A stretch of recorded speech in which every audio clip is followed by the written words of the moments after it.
As part of my work, I'm often called in to work with high-performance teams in large organizations.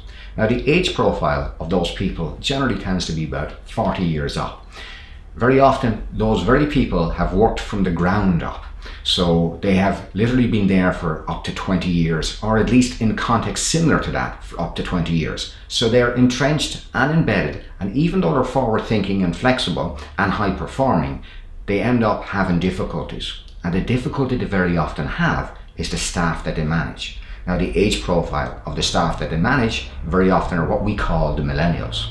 Now, so what I often hear is say that, we've got good crew, we've got good staff, highly trained, highly skilled, but you know what?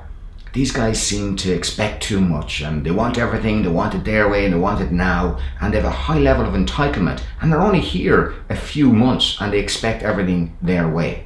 So that's the complaints I get from that level there. Then when I'm asked to come in and also train the millennials, the people that they actually manage, then I hear a different story.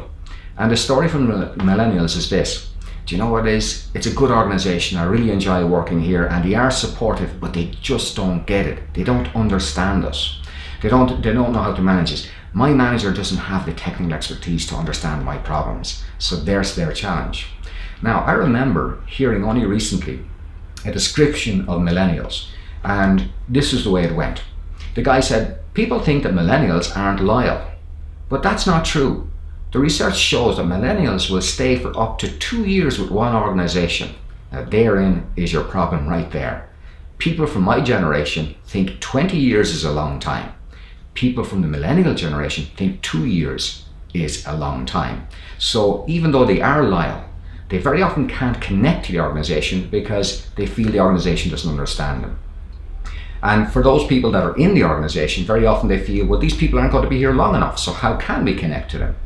If you're interested in leading your organization, you do need to understand these different perceptual lenses, the positions that people come from, so that you can actually create a cohesive unit and really lead your team to success. If any of this interests you, we'd love to hear from you.